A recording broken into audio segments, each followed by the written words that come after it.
A world without cash. In Sweden, that's now all but a reality. Whether you're buying a ticket for the tram or bus, a meal at a restaurant or café, paying for the parking lot, or even the public bathrooms. All you need is a card or mobile phone.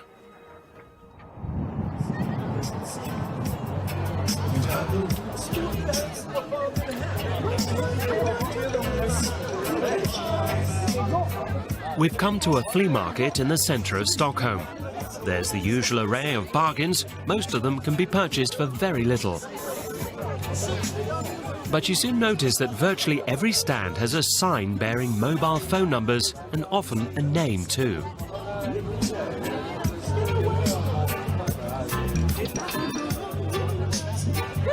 If you find something you like, you just pull out your phone and Swish. It's Sweden's very own mobile payment system. I bought a couple of pants for my sister, this one, and a dress, 60 crowns for both. And you paid with a mobile, right? Yes. You always pay with mobile, or no card mostly, but like these occasions, it's really good to pay with Swish. Yeah. So how does Swish work? Basically, you just need a person's phone number. So you type in the person's phone number, and it will announce like who the person is that it belongs to, and then you will just get notified. Like if somebody swishes me, I will get a notification that the money is in my account. Sweden's banks got together to launch the service as a joint initiative.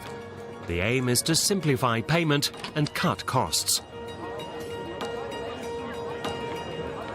I never use cash. From my view, if you can be completely without cash, I mean, I think that would be good. I hate having cash on me. They just disappear. If you have it in pockets, sometimes I even throw them in the garbage because I don't know what to put them, where to put them. The prospect of cash disappearing completely doesn't bother most people here. Most of the cash that exists today, they don't exist in physical money. So I think we are already there. And when individuals stop using physical money, that's just a very tiny, small step in this whole process which has been going on for a long time. There are dissenting voices, but they're the exception. I'm forced to it. We cannot use cash money in Sweden anymore. At least very, very, very little, because they take it away. So I have to use my card. I would like to choose for myself what I would use, like this. I don't want to use a card here, because I don't know the people who works here, and I feel not safe to use my cards, especially not my credit card.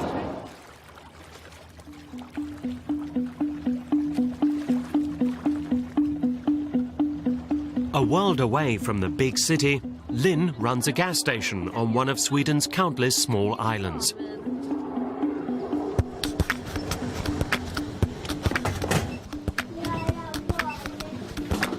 She still accepts both cards and cash. I would say I prefer the credit cards. We try to keep the cash amount as low as possible. We have this safety box here, but there's also risk with the cash. But if I see as a merchant, the expense on handling the cash is now higher than my credit card expenses, and so yeah, I would say I prefer if they use a credit card. Once a week, Lynn counts up all her cash takings and fills out forms. The banks in her area have long stopped accepting cash. Every time she brings notes and coins to the bank, she has to make a special trip. Depositing her cash is inconvenient and expensive. But withdrawing cash is even worse. The bank charges her nearly €200. A few times each year we need to take out change, and it cost me last time about 2,000 crowns for just getting coins, and I get the amount I took out coins in isn't even the same amount of money, so it costs me quite a lot during a year.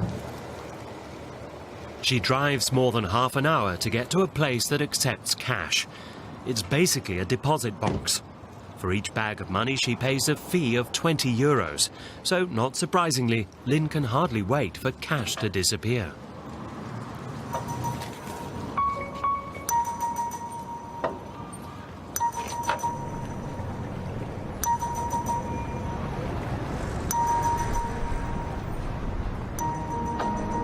The main beneficiaries of this development are located on the other side of the Atlantic. Conventional credit card companies like Visa and MasterCard, but also new payment service providers like Google or Apple and Amazon. The online retailer has now opened a number of supermarkets without checkouts. Customers simply scan their phones at the entrance. After that, cameras track what items they select. Facial recognition technology allows the system to identify each customer and bill their credit card as they leave. A receipt for their purchases then appears in their Amazon Go app.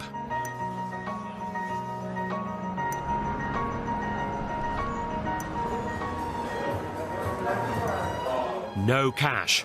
It's a trend that's growing in popularity worldwide.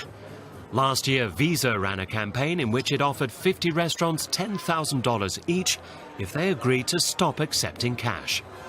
I don't know. Michael Ryan wasn't able to apply as his restaurant had already gone cashless. We're ready to go, and we don't serve it.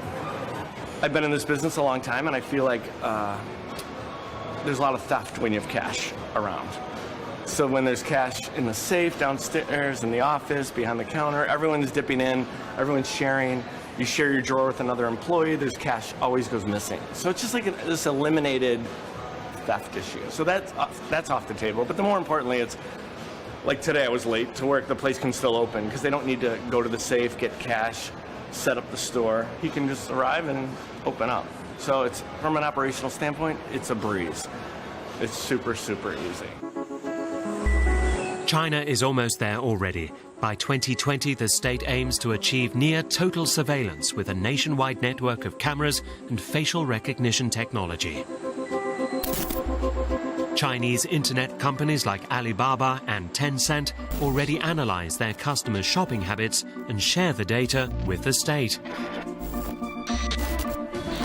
Those who adhere to the government's way of thinking may get a better credit rating, for example, or a cheaper apartment. But those who don't cooperate get punished. The aim is for total state control. And in a cashless society, that could become a reality.